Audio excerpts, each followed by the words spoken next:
বন্ধুরা, আমি রাফিয়া আজ এমন একটি গল্প নিয়ে তোমাদের সাথে হাজির হয়েছি, যে গল্পটি শুনলে তোমাদের পাইপ দাঁড়িয়ে যাবে এবং পাইপ দিয়ে জল বের হয়ে যাবে।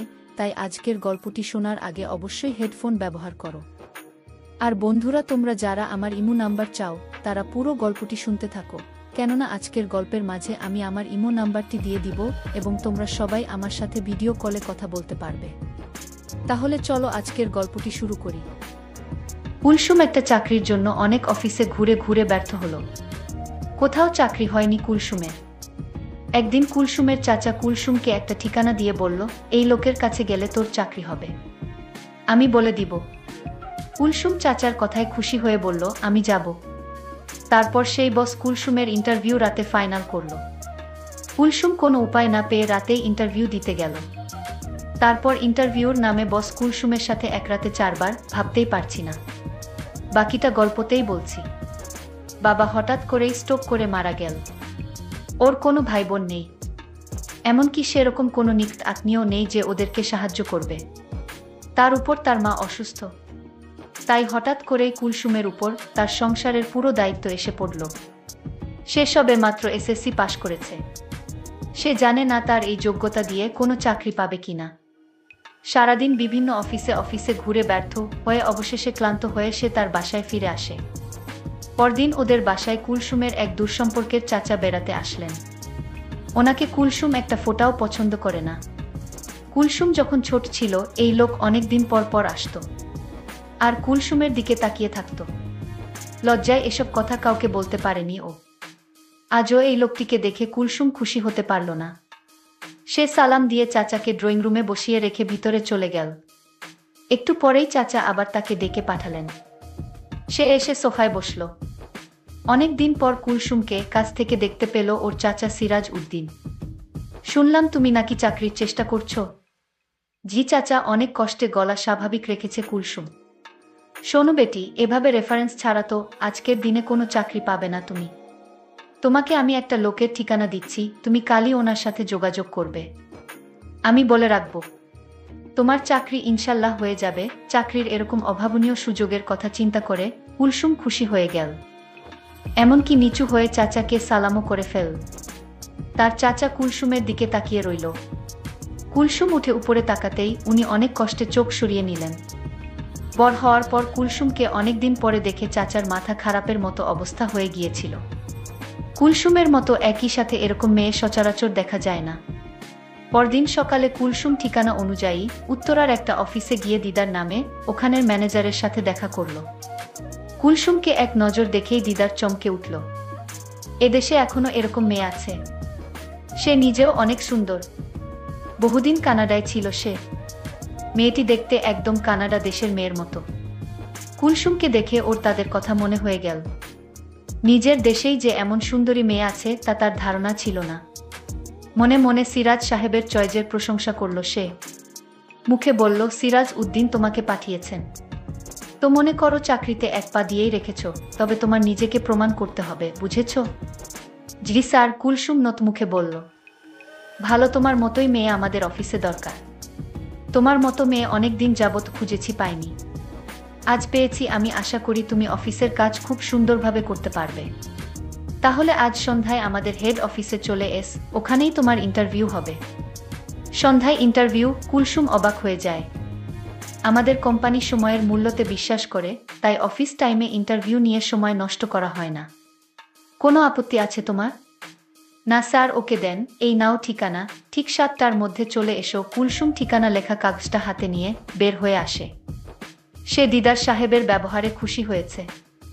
অন্য যতগুলো অফিসে সে গিয়াছে প্রতিটাতেই অফিসের বসকে অভদ্র বলে মনে হয়েছে, কিন্তু দিদার সাহেবকে তার ভদ্র বলে মনে হয়েছে। লোকটিকে ওর খুব ভদ্র বলে মনে হলো, কিন্তু সে আসলে ভদ্র নয়, সে আরো জঘন্য।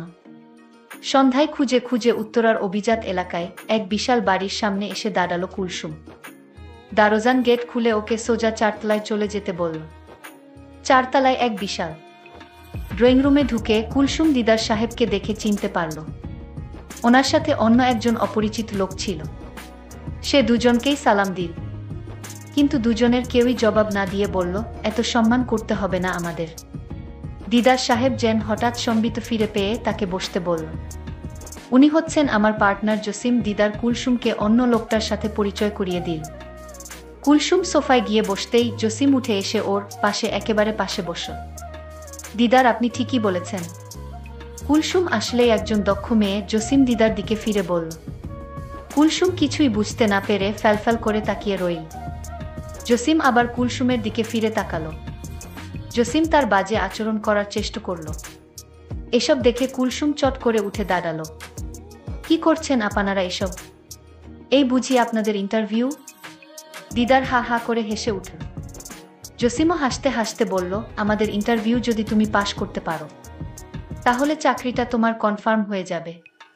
দিদার হাসি থামিয়ে কুলসুমের দিকে ফিরল। দেখো কুলসুম, এই যুগটাই হচ্ছে স্বার্থপরতার যুগ। তোমার চাকুরি দরকার, আর সে অনুযায়ী শিক্ষাগত যোগ্যতা বা অভিজ্ঞতা কোনটাই তোমার নেই। কিন্তু তোমার কাছে একটা কিছু চাওয়ার আছে। যদি তুমি আমাদের চাওয়া পূরণ করতে পারো তাহলে তোমার চাকরি নিশ্চিত হয়ে যাবে। এরপর থেকে তোমাকে আর কোনোদিন আমরা তোমার কাছে কিছু চাইব না। আমাদের এমন একটি ব্রাঞ্চে তোমার পোস্টিং হবে যেখানে আমাদের সাথে তোমার দেখাই হবে না। ভেবে দেখ, মাসে 20,000 টাকা বেতন। আমি ভেবেছিলাম কুলসুম মনে মনে খুশি হয়ে উঠবে। হাসালে দেখছি। কুলসুম বলল, দেখুন, আমি কিছু দিতে পারবো না। যদি আমার যোগ্যতা অনুযায়ী আপনারা আমাকে চাকরিটা দেন তাহলে আমার খুব উপকার হবে। অফিসের বস বলল, এটা কি মামার বাড়ির আবদার যে চাইলেই চাকরি হয়ে যাবে? তুমি যদি আমাদের কথায় রাজি থাকো তাহলে চাকরি তোমার হয়ে যাবে। এমন কথা শুনে কুলসুম খুব কষ্ট পেল। তার ইচ্ছে হচ্ছিল লোকটার গালে ঠাস করে একটা চট বসিয়ে দেয়, কিন্তু সে সময় তার অসুস্থ মায়ের মুখখানি ওর চোখের সামনে ভেসে উঠল। আর তাই অসহায় হয়ে চাকরিটার জন্য তাদের কথায় রাজি হলো। এই তো ভালো মেয়ে, রাতে তোমার ইন্টারভিউ শেষ হওয়ার সাথেই সাথেই তোমার অ্যাপয়েন্টমেন্ট লেটার পেয়ে যাবে। এখন যেতে পারো। সন্ধ্যায় বাসা থেকে বের হওয়ার সময় ও মাকে বলে গেল যে তার নতুন চাকুরির ট্রেনিংয়ের জন্য আজ সারারাত অফিসে থাকতে হবে। ওর চাকুরি পাওয়ার খবরে মা এতই আনন্দিত ছিল যে ওনার মনে কোনো খারাপ চিন্তা এল না। কুলসুম আজ ইচ্ছেমত সেজেছে। ও এমনিতেই সুন্দরী, তার উপর আজ এভাবে সাজাতে ওকে আরো সুন্দর দেখাচ্ছে। দিদার বাসার দরজাটা গেট খুলে দিতে দিতে কুলসুমের তার অফিসের 4 তলায় গেলা। তার দিকে তাকিয়ে রইল। সে কুলসুমকে সোজা 3 তলায় চলে যেতে বলল। কুলসুমের মনের ভিতর কি চলছিল তা কেউ জানে না। অফিসের বস দুইটাও জানে না আজকে কুলসুম এমনভাবে সেজে এসেছে। তারা কুলসুমকে দেখে অবাক। কুলসুম আজ মনে মনে সিদ্ধান্ত নিল যে করে হোক চাকরিটা আমার চাই। তারপর বস্তুটিকে এমন করব সারা জীবন আমার কথা মনে থাকবে। কুলসুমকে দেখে অফিসের বস বলল, এই অফিসে তোমাকেই চাই। অফিসের বস বলল, তাহলে আমি আমার পার্টনারকে আসতে বলি। কুলসুম বলল, স্যার, আমার একটা কথা ছিল। আপনারা আমার কাছে যা চাইছেন সেটা আমি এই মুহূর্তে দিতে পারবো না। আমাকে একটু সময় দিতে হবে। বস আমার কারণ জানতে চাচ্ছে কি কারণে এই মুহূর্তে হবে না। আমি বলেছিলাম, দেখুন, আমার মা খুব অসুস্থ, আজ আমার বাড়িতে যেতে হবে। এমনও হতে পারে মাকে আজ হাসপাতালে নিয়ে যেতে হবে। বস বলল, তুমি আজ রাত এখানে থাকো, আমি তোমার মাকে হাসপাতালে নিয়ে যাওয়ার ব্যবস্থা করছি। আমি বসকে বললাম, আপনার ব্যবস্থা করতে হবে না। আমি বাড়িতে মায়ের অবস্থা বুঝে তারপর মাকে হাসপাতালে নিয়ে যাব। বস বলল, ঠিক আছে, আমি তোমাকে আজকের দিনটা সুযোগ দিলাম। কাল রাতে তোমার আসতে হবে। যদি কাল না আসো তাহলে তোমার চাকরিটা মিস হয়ে যাবে। ঠিক আছে স্যার, আমি কাল রাতে আমি আসব। আমি বাড়িতে গিয়ে দেখলাম মা খুব অসুস্থ। আমি মাকে নিয়ে দ্রুত হাসপাতালে গেলাম। ডাক্তাররা মায়ের পরীক্ষা করে দেখল মাকে সুস্থ করতে হলে সর্বনিম্ন 5 লাখ টাকা খরচ হবে। আর যদি সেই টাকা 24 ঘন্টার ভিতরে না দিতে পারি তাহলে মায়ের চিকিৎসা হবে না, আর মাও বাঁচবে না। আমি এখন এত টাকা কোথায় পাবো? আমি মহাচিন্তায় পড়ে গেলাম। আমি কি করব বুঝতে পারছি না। আমার আপনজন বলতে কেউ নেই। আমি এখন কি করব? কোথায় যাব? কার কাছ থেকে এত টাকা পাবো? ভাবতে ভাবতে প্রায় 12 ঘন্টা চলে গেল। আমি ভাবলাম আমি অফিসের বসের কাছে যাব, কারণ তাদের তো টাকার অভাব নেই, তারা আমাকে টাকা দিবে। কিন্তু 5 লাখ টাকা তারা কি আমায় দিবে? আমি তাড়াতাড়ি অফিসের স্যারের কাছে গেলাম। অফিসের বড় বস আমায় দেখে আমার দিকে অন্যরকম দৃষ্টিতে তাকিয়ে রইল। আমি কিছু বলবো সেই সুযোগটা আমায় দিচ্ছে না। আমি বললাম, বস আপনি এভাবে কি দেখছেন? বসের হুঁশ ফিরল। আমি বসকে বললাম, আমার টাকার দরকার। ২৪ ঘন্টার ভিতরে আমি যদি কাউন্টারে টাকা জমা না দিতে পারি, তাহলে আমার মাকে বাঁচানো যাবে না। আমার পৃথিবীতে আপন বলতে কেউ নেই। আমি আপনাকে বলেছিলাম না, মা খুব অসুস্থ, আজ মাকে হাসপাতালে ভর্তি করে রেখে এসেছি। বস আমার কথা শুনে বলল, কত টাকা লাগবে? আমি বললাম, বস আমার মাকে বাঁচাতে ৫ লাখ টাকা লাগবে। বস আমার কথা শুনে বলল, এত টাকা আমি তোমায় কিভাবে দিব? আমি বসের পায়ে ধরে বললাম, বস আমার মাকে বাঁচান, আমি আপনার সব কথা রাখব। ২৪ ঘন্টার ভিতরে টাকাটা জমা না দিতে পারলে আমার মাকে বাঁচানো যাবে না। আর তাই বলছি আপনি একটা কিছু করুন। বস বলল, ঠিক আছে আমি টাকা দিব এবং তোমার মায়ের সমস্ত চিকিৎসার খরচ আমি দিব। কিন্তু তার বিনিময়ে আমি যা চাইব তাই কিন্তু তোমার দিতে হবে। আমি বললাম, বস আপনি আমাকে একবার বিশ্বাস করুন, আমি আপনার কথা রাখব, কিন্তু আমার মাকে তাড়াতাড়ি বাঁচান। ৫ লক্ষ টাকা কাউন্টারে জমা দিতে হবে। ঠিক আছে, তুমি কোনো চিন্তা করো না, চলো আমার সাথে। বস আমাকে নিয়ে হাসপাতালে চলে আসলো। কাউন্টারে ৫ লক্ষ টাকা জমা দিল মায়ের চিকিৎসার জন্য।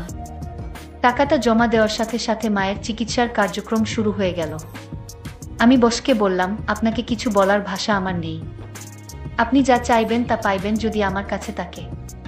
বস আমার কথা শুনে খুশি হয়ে বলল, আগে তোমার মা সুস্থ হোক, তারপর দেখা যাবে। এভাবে ১ সপ্তাহ কেটে গেল।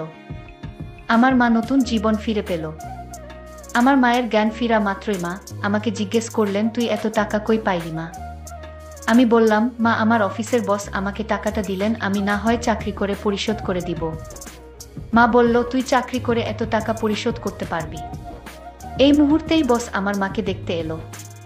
মায়ের জন্য অনেক খাবার নিয়ে আসলো আর বলল, আন্টি আপনি কোনো চিন্তা করবেন না, আমি আপনাদের পাশে আছি। যখন যা প্রয়োজন আমার কাছে বললেই হবে, আমি দিয়ে দিব। আমার মা তখন কান্না করে বসকে বলল, আমার জন্য তুমি যা করেছো তার ঋণ আমি কিভাবে শোধ করব? বস বলল, এই নিয়ে আপনার চিন্তা করতে হবে না, আজ আপনাদের ছুটি, আপনি এখন বাড়িতে যেতে পারবেন। আমি ডাক্তারের কাছ থেকে আপনাদের ছুটি নিয়ে এসেছি আর আপনার ১ মাসের ওষুধ কিনে দিয়েছি। আমি মনে মনে চিন্তা করতে লাগলাম, আমার অবস্থা কি হবে। বস যে কিসের লোভে পড়ে এত যত্ন করছে মাকে তা তো আমি জানি, আমার তো খবর হয়ে যাবে। বস আমায় বলল, কি চিন্তা করছো? এখন আর কোনো ভয় নেই, তোমার মা সুস্থ হয়ে গেছে। কাল তুমি আমাদের অফিসে এসে ইন্টারভিউ দিবে। আমি বসকে বললাম, আমার আর ইন্টারভিউ লাগবে না, আর বাহানা করার দরকার নেই। আপনি যা আশা করছেন তা আপনি পেয়ে যাবেন, আর আমি চাকরিটা পেলে আপনার টাকাটা পরিশোধ করে দিব ধীরে ধীরে। আমি জানি এত বড় উপকার কেউ আমায় করবে না, কিন্তু আপনি আমায় করলেন। আমি টাকা পরিশোধ করলেও আপনার ঋণ আমি কোনোদিন দিতে পারবো না। বস বলল, ঠিক আছে আজ রাতে অফিসে চলে এসো। আমি বললাম, ঠিক আছে আপনি যান, আমি আসব। আমি বুঝতে পারছিলাম আমার সাথে কি ঘটবে, কিন্তু আমার এছাড়া কোনো উপায় নেই। আমি রাতে মাকে ওষুধ খাওয়াই। আমি মাকে বললাম, আজ রাতে আমি ফিরতে পারবো না, কারণ অফিসে অনেক কাজ আছে। আমি রাতে বসের কাছে গেলাম। বস আমায় বলল, আমার মনের ভিতর যে খারাপ উদ্দেশ্য ছিল, আমি সেই উদ্দেশ্য থেকে বের হয়ে আসলাম, কারণ তোমার মাকে দেখে আমার মায়ের কথা মনে পড়ে গেল। আমি মায়ের স্নেহ ভালোবাসা পাইনি, কারণ আমার মা ছোটবেলায় মারা গেছে। আমি তোমার মাকে বাঁচাতে পেরে আমি নিজেকে ধন্য মনে হলো।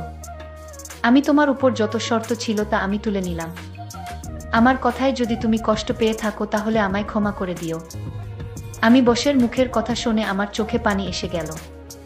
আমি বসকে বললাম, দেখুন আপনার জন্যই আমার মা আজ বেঁচে আছে, আর আমায় খারাপ ভাববেন না। আমি যা করছিলাম মায়ের জন্যই করছিলাম। বস তখন বলল, আমি তোমায় একটা কথা বলতে চাই। বলুন বস।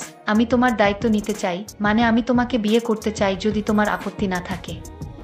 আমি বসকে বললাম, আপনি কোটি কোটি টাকার মালিক, আপনি আমায় বিয়ে করলে আপনার সম্মান হানি হবে।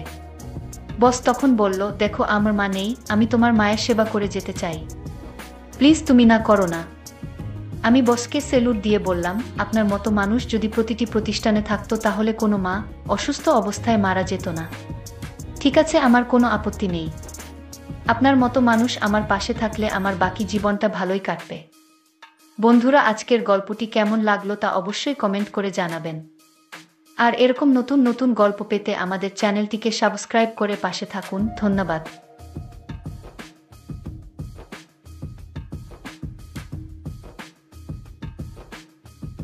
বন্ধুরা, আজকের গল্পটি এখানে শেষ করলাম। তোমরা যারা আমার ইমো নাম্বার চাও এবং আমার সাথে ভিডিও কলে কথা বলতে চাও, তারা আমার চ্যানেলটি সাবস্ক্রাইব করে রাখো, কেননা পরবর্তী গল্পের মধ্যে আমি আমার ইমো নাম্বারটি তোমাদেরকে দিব।